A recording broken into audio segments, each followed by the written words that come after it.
Hello candidates and welcome back. We're continuing with our learning outcome statement that asks us to calculate future values and present values of single sums, annuities and uneven cash flows. But in this particular module we'll be looking at uneven cash flows. The other LOS here asks us to demonstrate the use of a timeline, which of course we've been doing up until this point anyway. Okay, so let's have a look at our slide. Calculate the future value of uneven cash flows. We've got an interest rate here of 10% and cash flows of 300, 600 and 200, and we want to know their value at T3. So in other words, we're going to compound them. Now we can compound them up. So the first cash flow of 300, that needs to be compounded for 2 years at 10%. So multiply it by 1.1 squared, and the second cash flow at T2 just needs to be compounded for 1 period, so multiply it by 1.1. $200 of course doesn't need to be compounded at all because it's at T3. So we can manually do that. So 300 times 1.1 squared plus 600 times 1.1 plus the 200. Present value of those future values is, future value of the sum of those amounts is 1,223. So that's the T3 value. Now you could do it on the calculator by manually computing the future values of each cash flow like we've done here. So we've taken the 300, compounded it for 2 periods, the 600 compounded it for 1 period, okay, and we've got 363, 660. Don't forget the cash flow at T3 of 200, sum them together and you get 1,223. Now you can do this as well on your BA2 Plus using a slightly different function and one we've not seen so far, and that is the cash flow function on our calculator. Now you'll spot the cash flow function on your calculator next to the second function button. So I'm just going to press CF and you'll notice CF0 appears on your screen. Your calculator is asking you what is the cash flow at time 0. Now I don't have one of course, so I'm going to be leaving this blank. But before we launch into a computation, we need to clear data. Just be aware that this is a worksheet, or this is what BA2 Plus deems to be a worksheet, so we clear it in a different way to our time value of money buttons. To clear a worksheet, you're going to press the second function button and then the clear equals cancel button. Notice above that it says clear work. Once I've done that, that is my calculator with all of its data stripped out. Okay, so cash flow at time 0. Don't have one, so I'm just going to press the down arrow on the top row. That brings up C01. What is the cash flow at T1? Well, that is 300. So I'm going to type in 300 and then I must press the enter key, otherwise the calculator won't store data. Press the down arrow one more time and you get F01. This is to do with frequency. So let's say if that $300 repeated twice, I could change the frequency to 2 rather than having to enter it in twice. I have to say I don't tend to mess around with frequencies. I just think it's one extra thing that can go wrong in the exam. Okay, so press the calculator down arrow again and you get C02. What is the cash flow at time T2? That is 600 and we're going to hit enter for that. Okay, down twice again to get C03, that is our 200. So 200 and enter. We then go to the NPV button and press NPV and you see I appear on the screen. It's asking you for your discount rate or interest rate, again as a whole number rather than as a decimal, so 10 rather than 0.1 in this case. So type in 10, press the down arrow one time and you get NPV, which stands for net present values. What is the present value of the cash flows I've entered? Now we're asked for future value, so this can be done on the BA2 Plus Professional, but it can't be done on the basic BA2 Plus. And again, if you want to know the difference between the two, let me just flick it back so you can see them. That is the Professional. This can do it. This one can't. Now, before you all rush out and say, well, I've got to replace my more basic BA2 Plus, you don't need to. There's a nice, easy way of doing this on that basic BA2 Plus, which I'll show you in a second. But if you've got the Professional, you press down again to get NFV, net future value. Okay, you hit compute, and there is your 1223. Okay, let's look at the present value of a set of uneven cash flows. This is very typical computation, particularly in corporate finance where we're looking at project appraisal. Okay, so all we're going to have to do in this situation is discount those cash flows back one at a time.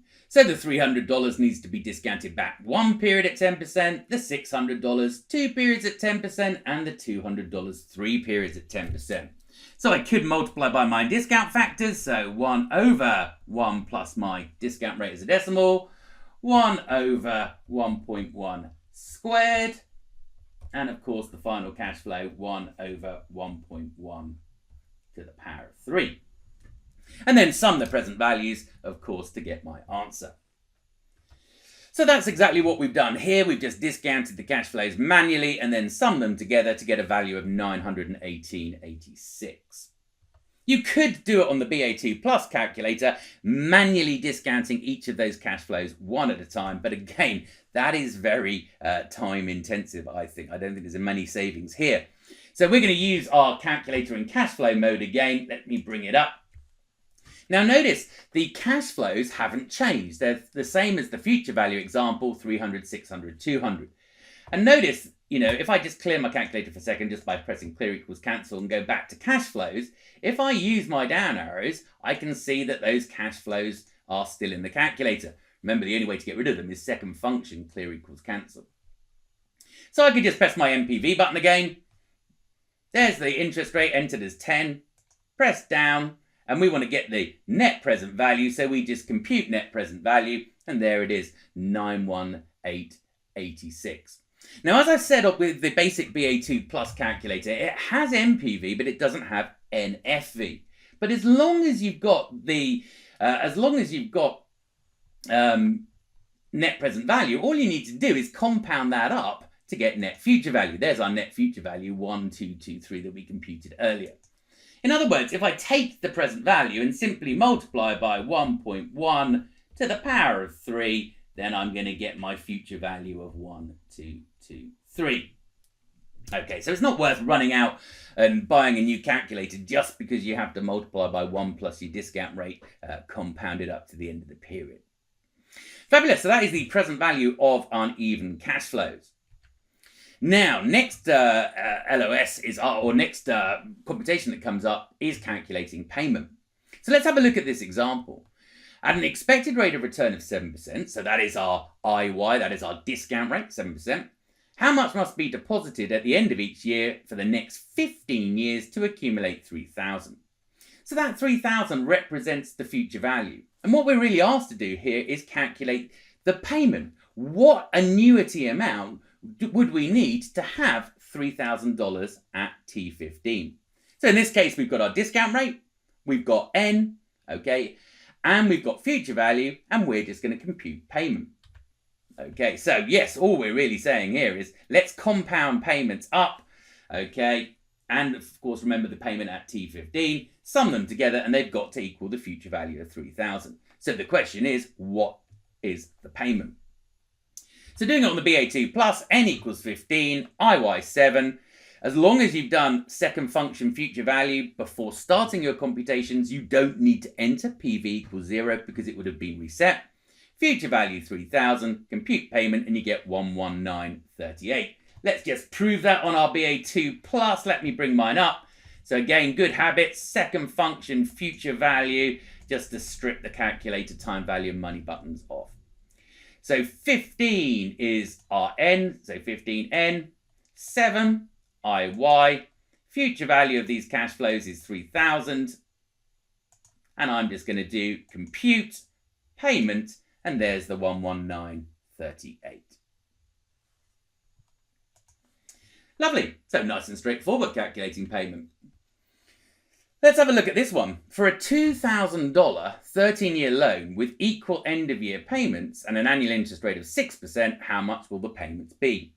So we've borrowed $2,000 today. So that is a present value term, that 2,000, okay?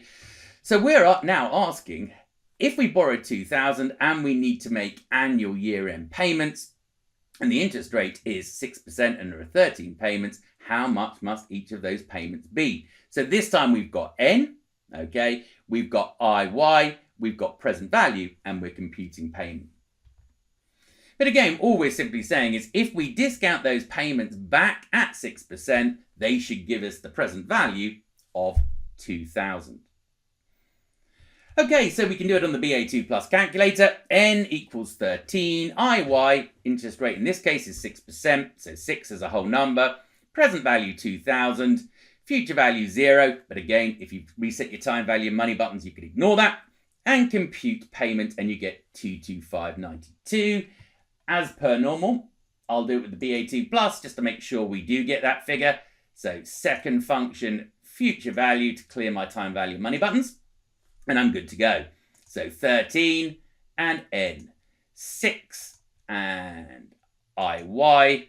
Okay, payment's what we're trying to compute. Okay, so we don't know what that amount is, but we can enter our present value, which we know has to be 2,000. So we've got our cash flows in there now, and compute payment. And there you go, there's the 225.92. Okay, so this time we're going to calculate N.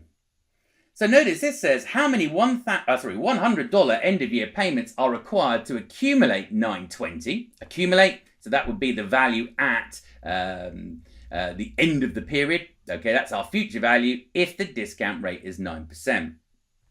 So in this situation, we know the amount of payments, 100. We know the interest rate. Okay, and we know the future value. What we don't know is N. So we're going to compute that on our calculator as the missing figure. So yes, we're saying if we compound all of these payments up, okay, to N, then we will get a value of 920. On our BA2 plus calculator then, IY equals 9, present value 0, payment minus 100, future value 920, and then we're just computing N. So it's telling us here 6.9998, as near as damn it, 7 lots of $100. Okay, let's just check it on the BA2 plus to make sure we feel totally happy with this. Second future value. Okay, done. Right, so 9 is my IY. Payments, outflows to the investor, so I'm going to put those as negative. Payments, 100. Future value, 920. Now you must put that in as a positive, otherwise your calculator will throw up error messages.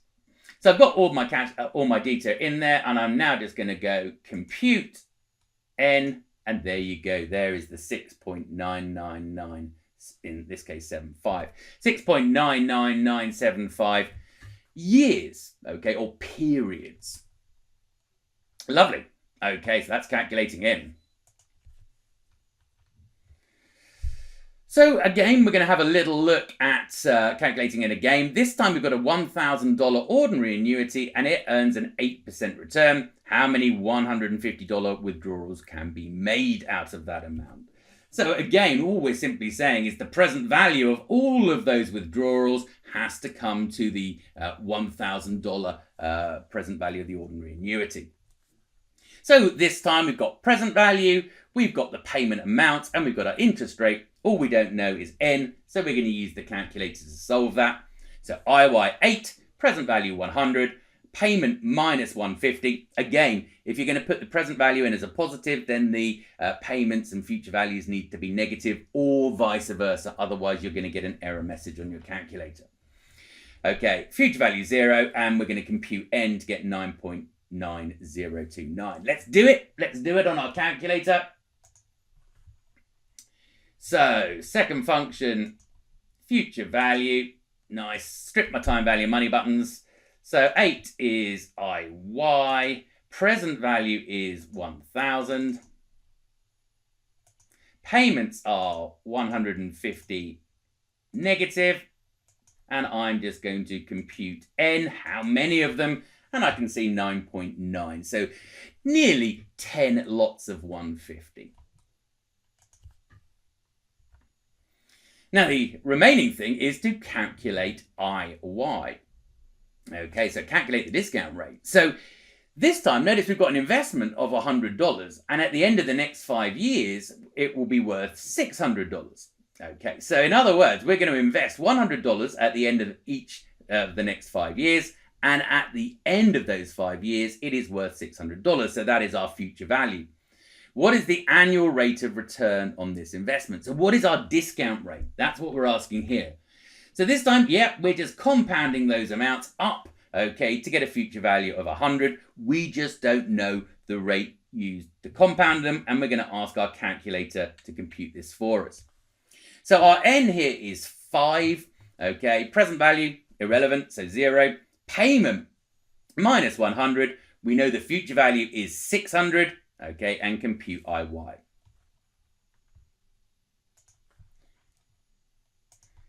So once again, just doing that on the BA2 plus, 5 and n. Don't know IY, but I do know that my payments are 100 negative.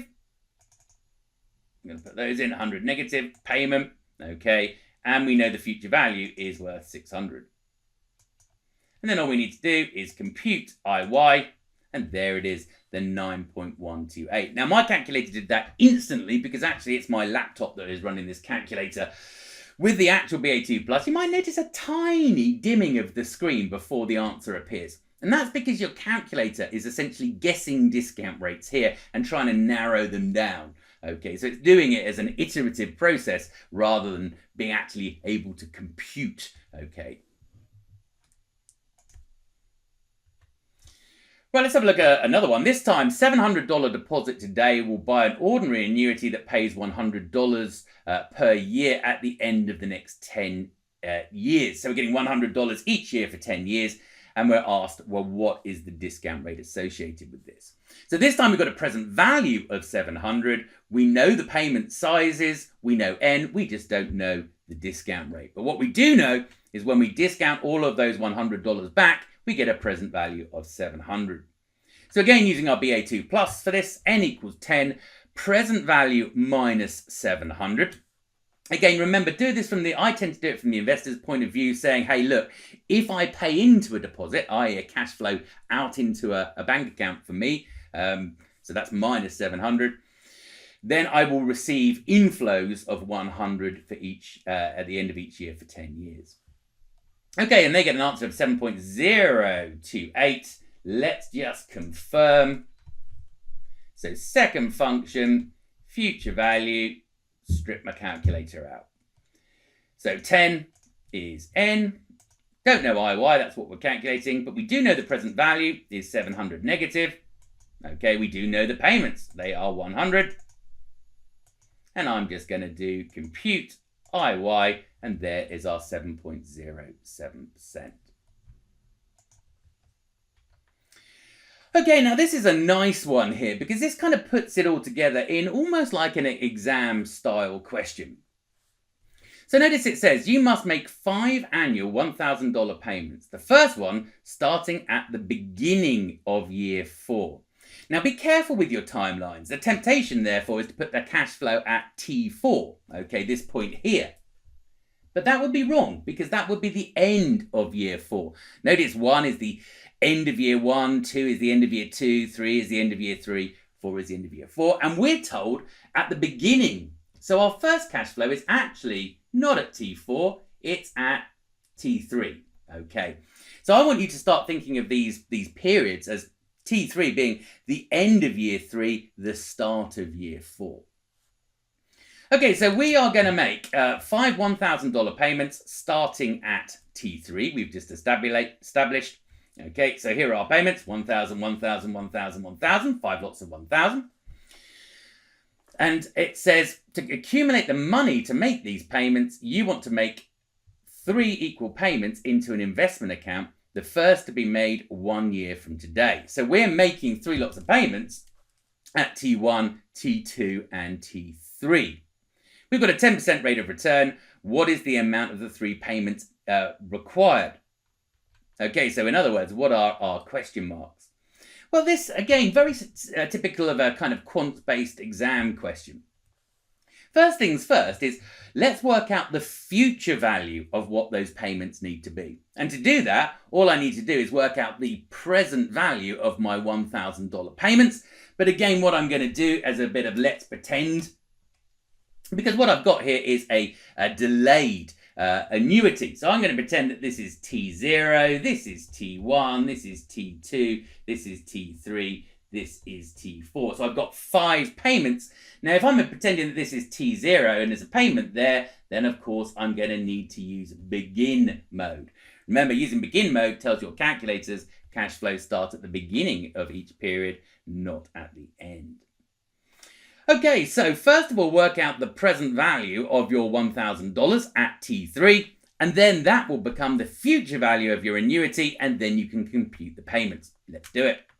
So first of all, the amount needed at T3, discount those cash flows back to T3. And as we said, because the first cash flow therefore would be immediate, we need our calculator in begin mode. Okay, so let me get my calculator up and just take us through all of these computations one more time. Second function, future value, clear equals cancel. There's my time value money button stripped. But I need the amount at T3, and at T3, I've got a cash flow, so I don't want the calculator to assume cash flows at the end of each period. Otherwise, my calculator will assume, unfortunately, the cash flows arise at T4 and beyond. So change it to begin mode, second and payment. There's my calculator telling me I'm currently set in end mode. Then second and enter again to get it in begin mode. BGN for begin mode. Okay, we're now good to go with our calculator. And notice BGN on the top right hand of the screen reminding me of that. So we've got 5 payments, so N is 5. The discount rate here is 10, so 10 is IY. Okay, the payments themselves are 1,000. They're payments, we're going to treat them as a negative, so negative payment there. And we're going to compute PV, and there is our PV, 4,169.87. Now, of course, remember, we were just pretending that this point here was T0. Really, it's T3. But now what we've got is the future value of our 3 lots of payment. Okay, so in other words, we now know that the future value of those payments at the end of T3 is 4,169.87. What we're asking ourselves is, what do those payments need to be? So we've got the future value, 4,169.87. We've got N is our 3 periods, and we've got our discount rate. We're just going to need to compute payment. So first of all, notice, of course, our cash flows are now at the end of each period because the payments were made at the end of each period. And we've got our calculator currently in begin mode. Okay, so first thing I need to do before I do anything else is change it to end mode. Second function, payment. Second function, enter. Okay, it's now back in end mode, and I'm just going to clear my time value and money buttons. Right, okay, so I'm now good to go. I've got 3 periods, so N is 3. My discount rate, we were told on the previous slide, was 10, so 10 IY. I know the future value, 4,169.87. That's my future value, and all I have to do is compute my payments, compute payment, and I get 3 lots of 1,259.78. Okay. So which is exactly what we got on this slide. So that's a kind of exam standard question for you and what you'll be expected to do in that exam hall. Cash flow additivity principle, I don't think there's a lot of value in this. Present value of the sums of 2 future cash flows in the same period equals the sum of the present values of the 2 cash flows. So let's have a look at our example. We've got cash flows of 100, 100, 400, and then 100 in each of the next 4 years. Now what they're saying is, we just sketch this on a timeline, T0, T1, T2, T3, T4. So our cash flows are 100, 100, 400, and 100. Now what they're really saying is, look at this cash flow. What you could treat it as is 100 plus 300. So now notice, if I just look at my 100s for a second, I've got 1 lot, 2 lots, 3 lots, 4 lots. So I could treat it as a 4-year annuity, ending annuity of 100, ordinary annuity of 100. And then all I need to do is work out the present value of 300 at T3 and add that to my solution. And that's exactly what we're going to be doing here. Let me just get my ink off the screen. There we go.